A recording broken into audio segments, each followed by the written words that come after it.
Sorry. Oh, man. Okay, I'll save you some time. We don't know how much the Galaxy Fold 2 costs. They said we'd get more information on that on September 1st, but man, Samsung has perfectly found an encapsulated way of making a cringy event in an online format. If Apple's budget for quadruple UTC was like $1 million, then the budget for this event was about $10,000, because it appears they hired a local news crew to do all of their acting for them. There were several laugh out loud moments throughout this event that if you like cringe compilations, I encourage you to watch the latest Samsung Unpacked, because man, wow, there it is! The phone looks beautiful! Wait, is that Korean? Yeah, I've been taking classes! So what do you guys think of all these new announcements? Cut to 1 million people going, man, it was bad. It was pretty bad, but obviously we got some new phones to talk about. Let's begin. Alright, so overall, I think this is not going to be remembered as a very proud day in Samsung's history, mainly because of us figuring out that so many of the phones they make just should not exist. There's two versions of the Galaxy Note 20 for some reason, I do not know why, because the entry-level one that starts at $1,000 is basically everyone, I think, is in agreement, not worth it at all. In fact, I cannot find one person that's like, you know what, that one seems reasonable, okay? Because it's a 6.7-inch display, okay, pretty massive, at 1080p. It's also only 60 hertz, and the back of the phone is made of plastic, not glass. It's locked at 128 gigs of storage, which is pretty good, but there's no expandable storage, so you can't update that down the road. And I'm not even talking about in comparison to iPhones, I'm just talking about in comparison to other Androids on the market, whether it's the OnePlus 8 Pro, or heck, if you're fine with a 1080p 60 hertz display, the Pixel 4a would probably be a decent competitor. I mean, it's made of plastic, $350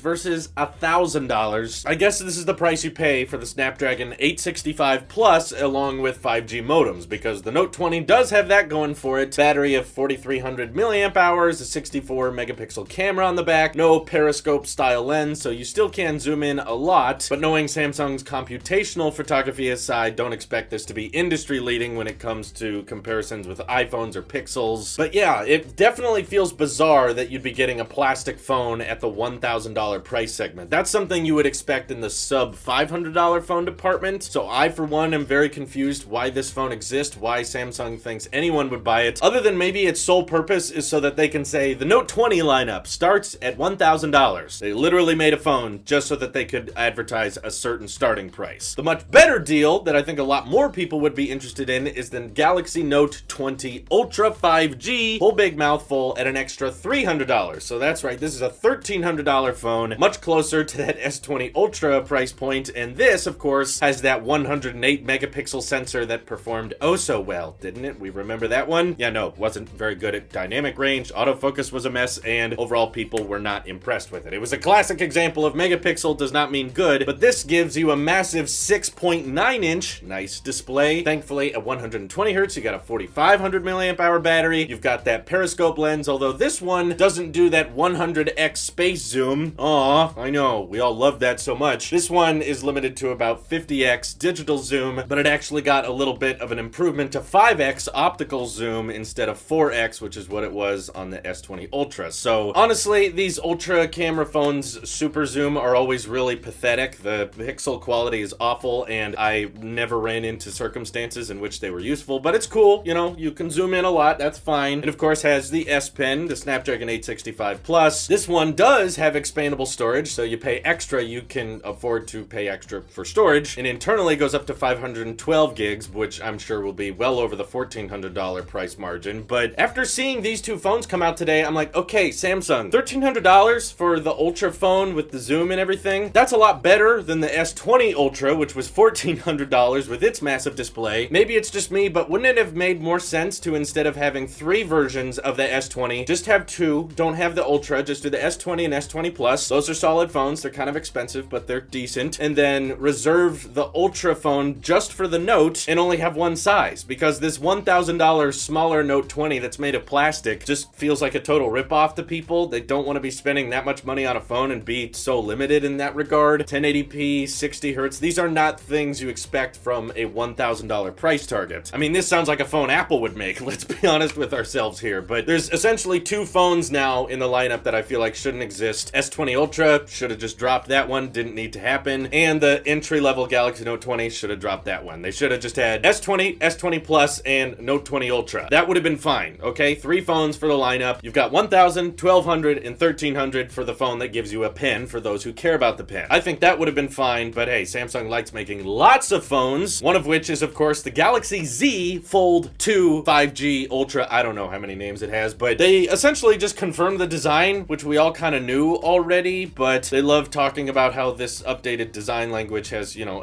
it's a better hinge than before, and this is totally glass. It's not a plastic display. It's just glass that behaves like plastic, and I'm sure Jerry Rig Everything will give us a marvelous, hilarious teardown showcasing how you can still damage this thing with a fingernail, and that's more than likely why they did not bring the S Pen to the Fold 2. And like I said earlier, there's no price point. They just said availability and pricing and all that will come September 1st. So gotta wait another month basically to get more info on that. I was most interested in this because, in case you were wondering, yes, I do plan on buying the Galaxy Fold 2 once it is available. I bought the first one. A lot of people don't remember that, but of course they all started falling apart, so Samsung canceled my order and then never allowed to ship it to me. They said you could only pick it up at an AT&T or a Best Buy that has them in stock, and I kind of live in the middle of nowhere, so my local AT&T and Best Buy did not have them. So I did get the Z Flip because Samsung actually agreed to ship that to me, so if they agree to ship the Fold 2, I will get it. If they say it's only available in these selected stores, there's probably a very low chance of me getting it, but as soon as it's available to pre-order, I will check it out. I don't plan on buying the Note 20 though. This just seems like the S20 Ultra with a pen, and I've already reviewed the S20 Ultra. My opinions on that have probably not changed much since the last one. There were some other products they announced today, the Galaxy Tab S7, which I thought was really, really funny because for the longest time people have always said, oh, Apple will announce their own version of this and claim they invented it. Apple always announced they're the first to things, when if you go back and watch their events, they actually pretty rarely say they're the first to something, and yet Samsung in this event said, for the first time ever, we're bringing 120 hertz to a tablet. And as soon as I watched that, I was like, oh man, that was worded horribly. I mean, for one, you could have said this is the first time we're bringing 120 hertz to the Samsung tablets, or you could have said this is the first time we're bringing 120 hertz to Super AMOLED displays, in which case, I guess if it's a tablet format, that would have been a first. But the intentional way they phrased it as just 120 hertz to tablets made me facepalm like, oh my god, Apple's had you beat in this department for 3 years now, and you want to say you're the first? So I'm sure Apple occasionally does it, Samsung occasionally does it. Everybody claims they invented something sometimes, guys, okay? But the specs on it seem okay. You know, the pricing is somewhat fair, definitely much better than the Note 20, so if you just want the Wi-Fi version, it starts at $650 for the small Galaxy Tab S7, and then for the Super AMOLED version, the Wi-Fi only version starts at $849, and then there's an LTE option that's basically another $100 on top of that, and then if you want 5G on these tablets, that's an extra $100 on top of that. So they do get kind of pricey, and what I find interesting is that with Galaxy Note phones, you know, Samsung is comfortable doing like 12 gigs of RAM, 16 gigs of RAM, but now that they're designing this laptop hybrid tablet 2-in-1, they give it 6 gigs of RAM.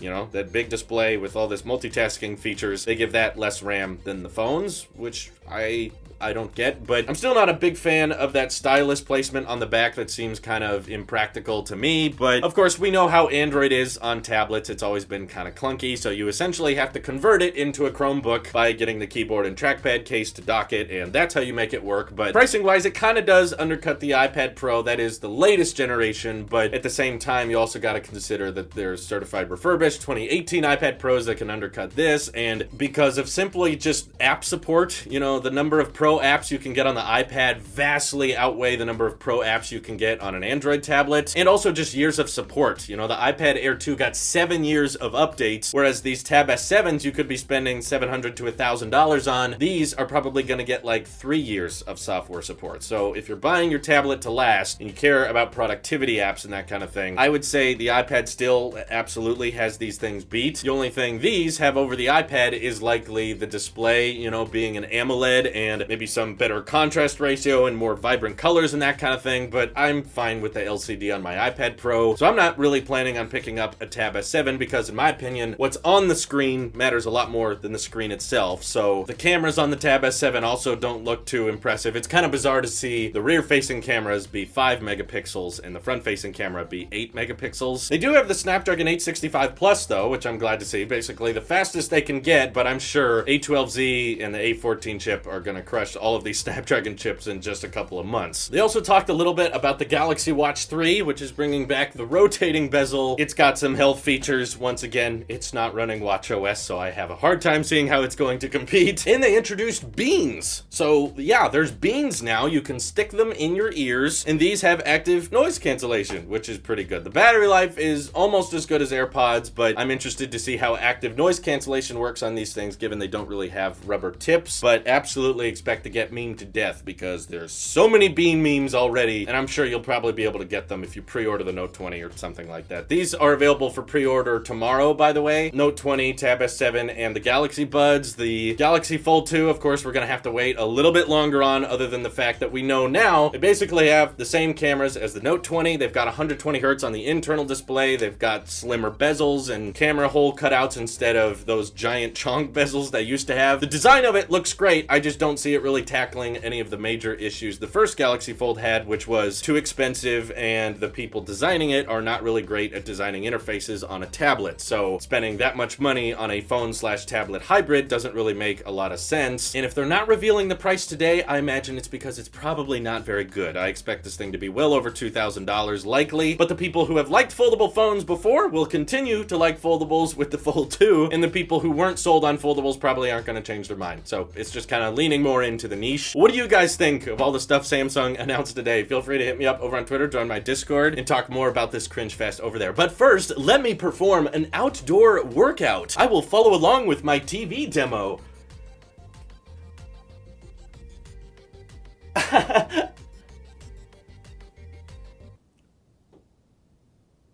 Bye.